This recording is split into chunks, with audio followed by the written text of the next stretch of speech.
आज के इस सेशन में क्लास 7th के फर्स्ट चैप्टर को लेकर मैं आया हूँ। यहाँ पे आप देख सकते हैं बोर्ड पे आपको दिख रहा होगा कि जो टॉपिक मैंने लिया है वो है इंटीजर्स।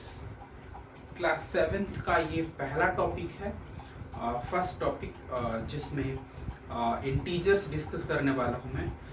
पिछले लेक्चर्स में मैंने आपको सिलेबस डिस्कस किया था कि कौन कौन से टॉपिक और किस सिलसिलेवार तरीके से मैं आपको पढ़ाऊंगा, और आज के इस सेशन में मैं आपको यहाँ पे बताने वाला हूँ इंटीजर्स दिख रहा है आपको यहाँ पे।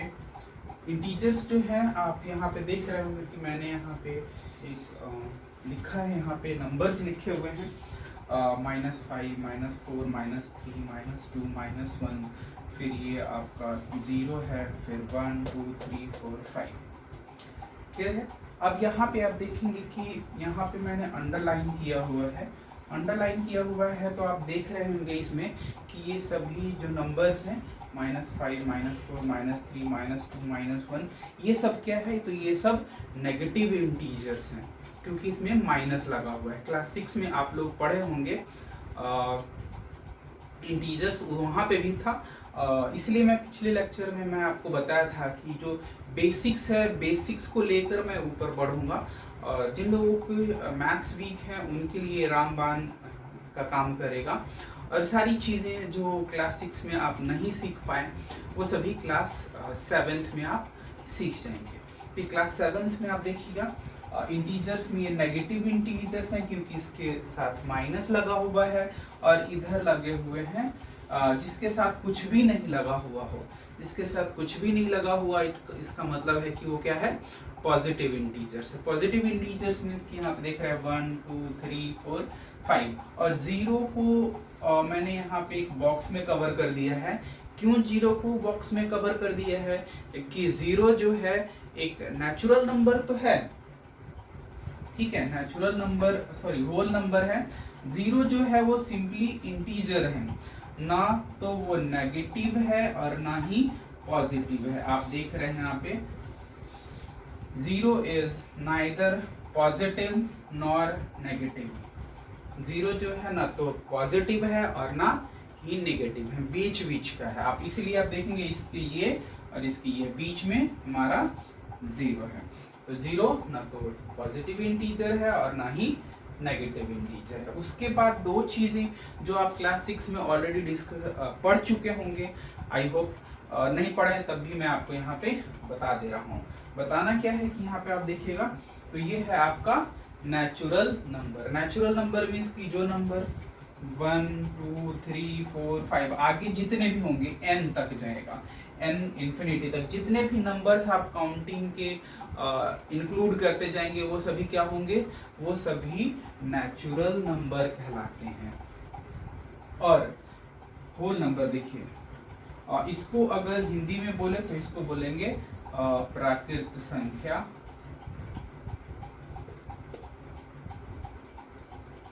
ठीक है, हिंदी के स्टूडेंट्स अगर देख रहे होंगे तो बता दीजिएगा, मैं हिंदी के लिए अलग से एक लेक्चर बना दूंगा। ठीक है, अब यहाँ पे देखिएगा ये होल नंबर क्या है, पूर्ण संख्या। आपको जब आप एवरेज पढ़ेंगे, हालांकि आपको सिलेबस में जो है एवरेज का पिछले क्लास में रहा होगा, ठीक है, तो जब आप एवरेज पढ़ेंगे तो वहाँ पे एवरेज के क्वेश्चन में आते हैं, तो वहाँ पे आपको प्राकृत संख्याओं का औसत मीन्स की एवरेज फाइंड करने के लिए कहा जाएगा। तो वहाँ पे आप कैसे फाइंड करेंगे, जब आपको नेचुरल नंबर, होल नंबर ये सब पता होगा तभी तो आप वहाँ पे सॉल्व कर पाएंगे। तो इसके लिए मैं आपको यहाँ पे बता रहा हूँ नेचुरल नंबर आप समझ गए होंगे। उसके बाद होल नंबर को हम लोग हिंदी में पूर्ण संख्या कहते हैं। ठीक है, अब होल नंबर और नेचुरल नंबर में क्या डिफरेंस है देखिएगा। यहाँ से होल नंबर जो होता है वो 0 से स्टार्ट होता है और नेचुरल नंबर 1 से स्टार्ट होता है। तो आएगा कि all natural numbers are whole numbers, तो आपका आंसर आएगा ट्रू, यस। इसकी जितने भी नेचुरल नंबर्स होते हैं वो सभी होल नंबर्स होते हैं। लेकिन अगर यही आ जाए कि whole numbers are natural numbers, means कि all whole numbers are natural number, इस टाइप के अगर क्वेश्चन आते हैं तो वहां पे क्या होगा, क्योंकि वहां पे होल नंबर्स में 0 आता है तो whole numbers, all whole numbers are not natural numbers. ठीक है, तो यहाँ तक आप लोग सीख गए होंगे natural number, whole number, integers. Integers में मैंने आपको बताया negative integers, positive integers, zero बताया, जीरो जो है तो नेगेटिव है और ना ही पॉजिटिव है। यहाँ तक आप लोग समझ गए होंगे। अब मैं आगे बताने वाला हूँ, आगे क्या है वो आपका बेसिक्स है। बेसिक्स में क्या, तो बेसिक्स में आपको बता दूं यहाँ पे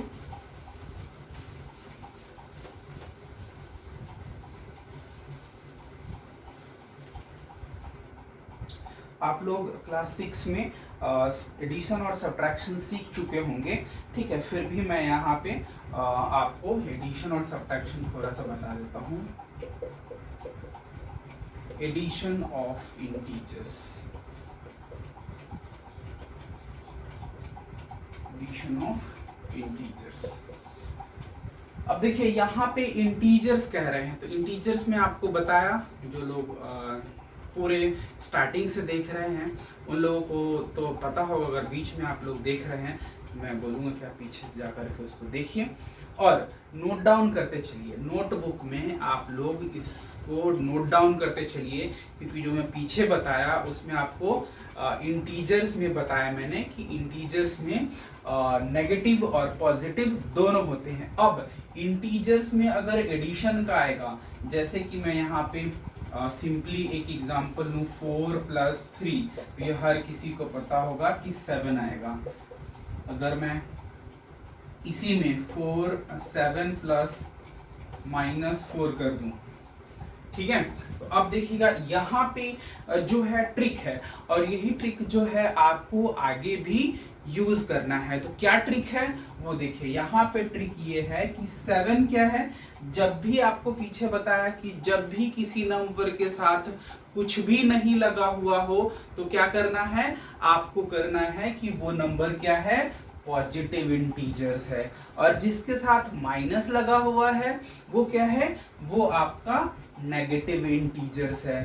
तो नेगेटिव और पॉजिटिव आप इसको अब ऐसे लीजिएगा, आमदनी और खर्च में लीजिएगा। जैसे कि यहाँ पे 7 है, तो 7 के साथ कुछ भी नहीं लगा हुआ, इट मीन्स की 7 रुपए आमदनी है, अर्निंग है, और 4 रुपीज एक्सपेंस है। तो हमारा आंसर क्या होगा, जब आपके पास 7 रुपीज होंगे जिसमें से आप 4 रुपीज एक्सपेंस कर देंगे, खर्च कर देंगे, तो आपके पास बचेगा 3।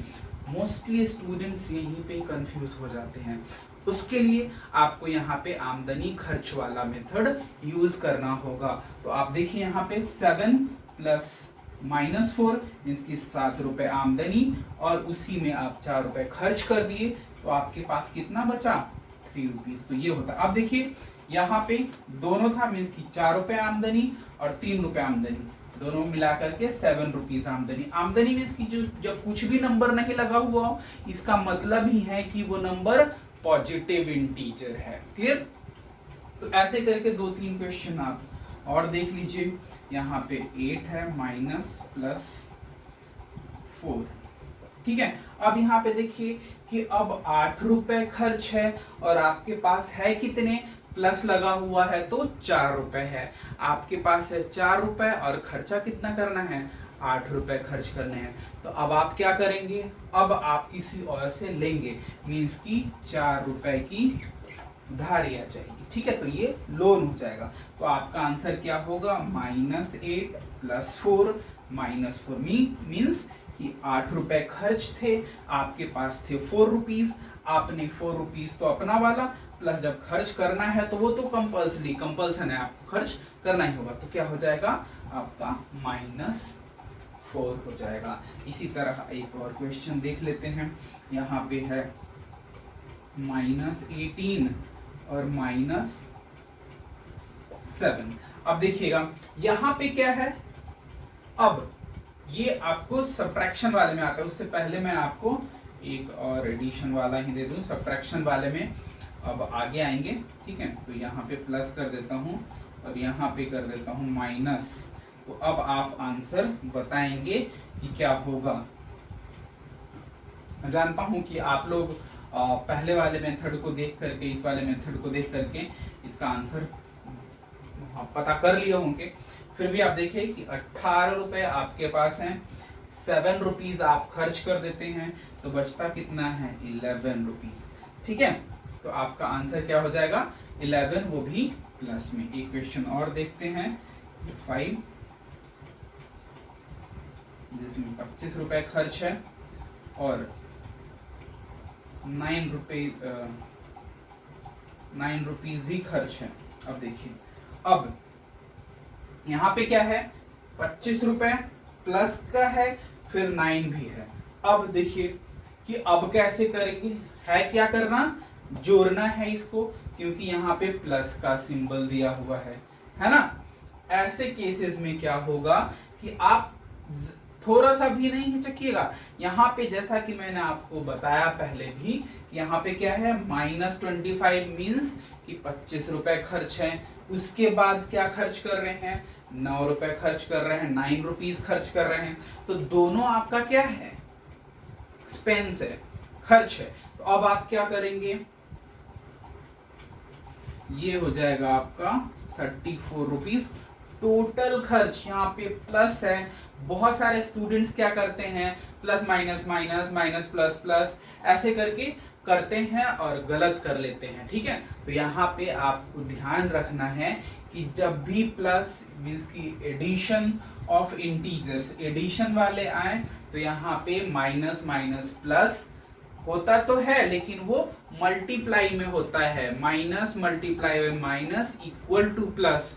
यहाँ पे क्या है, हम लोग कर रहे हैं एडिशन, हम लोग क्या कर रहे हैं ऐड कर रहे हैं। तो ऐड करने में क्या करना होगा, हमें हमेशा ध्यान रखना होगा आमदनी खर्च का।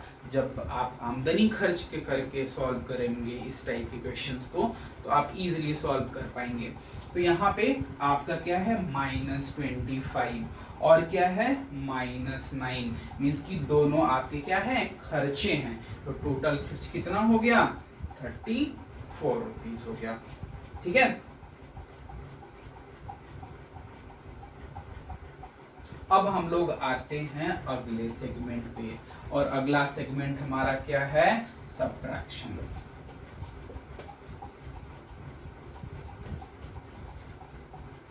Subtraction of integers.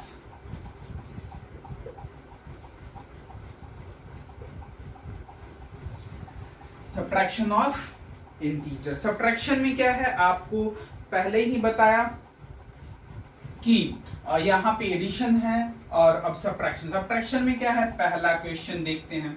यहाँ पे क्या है, जैसे यहाँ पे दे दूं मैं 12 -7। ठीक है, अब सब्ट्रैक्शन सिंबल माइनस होता है। अब देखिए, अब यहाँ पे क्या है कि 12 रुपए आपके पास है और 7 रुपीज क्या कर रहे हैं खर्च कर रहे हैं। तो आंसर आ रहा है 5 रुपए। ये तो सिंपल सा था, क्लियर। अब हमारा क्या आता है दूसरा क्वेश्चन देखते हैं, जिसमें क्या है यहाँ पे दिया हुआ है 25 रुपए इसलिए बोल रहा हूं ताकि आप इजीली समझ पाए। यहाँ पे लिखा नहीं है, लेकिन रुपए में आप जब सॉल्व करेंगे तब आपका यहाँ पे क्लियर होगा। ठीक है, अब देखिए यहाँ पे मैं कर देता हूं 3। अब देखिए यहाँ पे क्या है, यहाँ पे इस टाइप का क्वेश्चन अगर आ जाए, ठीक है, तो यहाँ पे आपको थोड़ा सा सोचने की जरूरत पड़ेगी क्या, ये 25 रुपए माइनस और -3। अब देखिए यहाँ पे क्या होता है, सिंबल चेंज होता है। जो सिचुएशन आपको प्लस वाले में दिख रहा था उससे थोड़ा सा चेंज करके माइनस वाले में सॉल्व करते हैं। इसको ज़्यादा से ज़्यादा प्रैक्टिस करने के लिए आपको क्या करना होगा, आपको मुझसे डायरेक्ट जुड़ना होगा। और डायरेक्ट जुड़ने के लिए आप क्या करेंगे, कमेंट में कमेंट करेंगे। मैं कैसा आपको स्पेशली आपको मैं डिस्कस करूंगा, चीज़ों को बताऊंगा कि कैसे इस टाइप के क्वेश्चंस को आप सॉल्व करेंगे। ठीक है, तो आपको करना क्या है, आपको हमारे चैनल को सब्सक्राइब कर लेना है और सब्सक्राइब करने के साथ साथ जितनी भी प्रॉब्लम्स आती हैं उन सभी प्रॉब्लम्स को आप नीचे कमेंट करते चलेंगे और आपके कमेंट्स के थ्रू मैं सारे प्रॉब्लम्स को दूर करता चलूंगा। क्लियर? अब देखिए यहाँ पे -25 रुपीज है, माइनस है और फिर -3 है। अब क्या है, माइनस वाले में सिंबल चेंज होता है, जैसे कि मैं पहले कह रहा था। यहाँ पे जब ये ब्रैकेट में आ जाता है और इधर भी माइनस है, इधर भी माइनस है, तो क्या हो जाएगा अगले स्टेप में, ये 25 और ये माइनस माइनस प्लस। क्यों? क्योंकि ये जो ब्रैकेट बना हुआ है इसका मतलब होता है मल्टीप्लाई। ठीक है, तो मल्टीप्लाई में क्या होगा, फिर minus into minus equal two plus और फिर क्या 3। अब ब्रैकेट से बाहर निकल जाएगा ये, और जैसे ही ब्रैकेट से बाहर निकलेगा आपका आंसर क्या हो जाएगा 28। ऐसा नहीं कि 25 में से 3 माइनस करके आप 22 लिख दीजिएगा, आंसर यहाँ आ रहा है क्या 28 आ रहा है। आप 6 क्लास में इन सभी टॉपिक्स को पढ़ चुके होंगे, फिर भी मैं यहाँ पे इसलिए डिस्कस कर रहा हूँ ताकि पिछले जो है वो आपको पिछली चीजें याद आ जाए और आप फिर आगे आने वाले क्वेश्चंस को, जो कि आपका मल्टीप्लिकेशन ऑफ इंटीजर्स होगा, डिवीजन ऑफ इंटीजर्स होगा, तो उन सभी टॉपिक्स को आप इजीली सॉल्व कर पाए। क्लियर? क्वेश्चन नंबर 3 देखते हैं। क्वेश्चन नंबर 3 में मैं आगे लेता हूं और इस बार इधर लगा देता हूं माइनस, फिर इधर और फिर इधर में 4। अब यहाँ पे केस क्या हो गया, केस हो गया चेंज, क्वेश्चन हो गया चेंज, क्योंकि पहले वाले क्वेश्चन में आप देख रहे थे इधर प्लस लगा हुआ था और ये दोनों माइनस थे। अब क्या है, क्वेश्चन हो गया है चेंज। चेंज क्या हुआ है, यहाँ पे -16 है और इसके अंदर में कुछ भी नहीं दिया हुआ है। इट मीन्स कि इसको कैसे लिखेंगे, -16 -4 कितना हो जाएगा। अब देखिए, अब यहाँ पे हम लोग आमदनी और खर्च के हिसाब से करेंगे। तो आमदनी और खर्च में क्या होगा कि 16 रुपीज एक्सपेंस और 4 रुपीज एक्सपेंस। आप इस टाइप के क्वेश्चन यहाँ पे कर चुके हैं।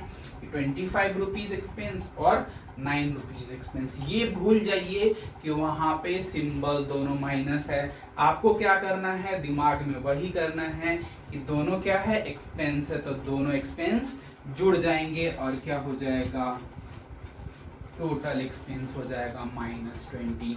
इस टाइप से हमारे आंसर्स सॉल्व होते हैं। अगला क्वेश्चन देख लेते हैं।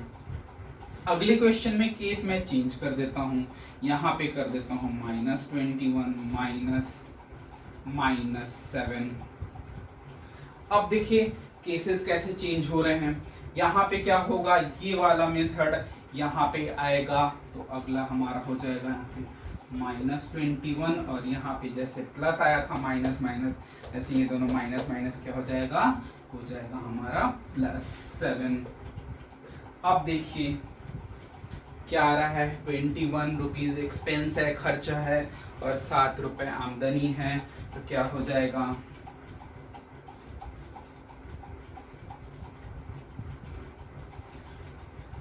14 रुपए खर्चा बच जाएगा। या आप इसको किसी से लेकर देंगे तो यहाँ पे -14 हमारा आंसर हो जाएगा। तो ये तो हमारा था बेसिक्स इसलिए कवर करवाया मैंने ताकि जो आप पीछे भूल चुके होंगे पिछली क्लास वाली वो याद हो जाए और उसके बाद हम लोग आगे के टॉपिक्स करें।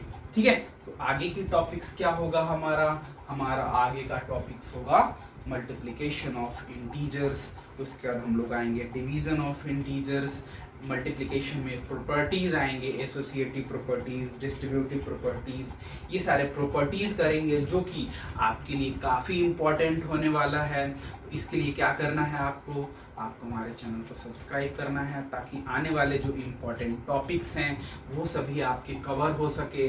स्पेशली आपको मैं बता दूं कि अगर प्रॉब्लम्स आती हैं तो आप मुझसे डायरेक्ट कांटेक्ट कर सकते हैं हमारे फेसबुक के माध्यम से, हमारे यूट्यूब पे आप कमेंट कर सकते हैं। आपको अपना मैं नंबर भी शेयर कर दूंगा ताकि आपको कोई प्रॉब्लम आए तो आप मुझे व्हाट्सएप करके भी क्वेश्चंस पूछ सकते हैं। अभी सारी जानकारी आपको इस चैनल के डिस्क्रिप्शन में मिल जाएगा, जहां से आप सारी इन्फॉर्मेशन मुझसे जोड़ सकते हैं और पर्सनली आंसर क्वेश्चन भी कर सकते हैं। तो आज के सेशन को मैं एडिशन और सब्ट्रैक्शन पे ही ओवर करता हूँ। मल्टीप्लिकेशन थोड़ा सा लंबा टॉपिक होगा जिसको मैं अगले लेक्चर के माध्यम से आपको बताऊंगा।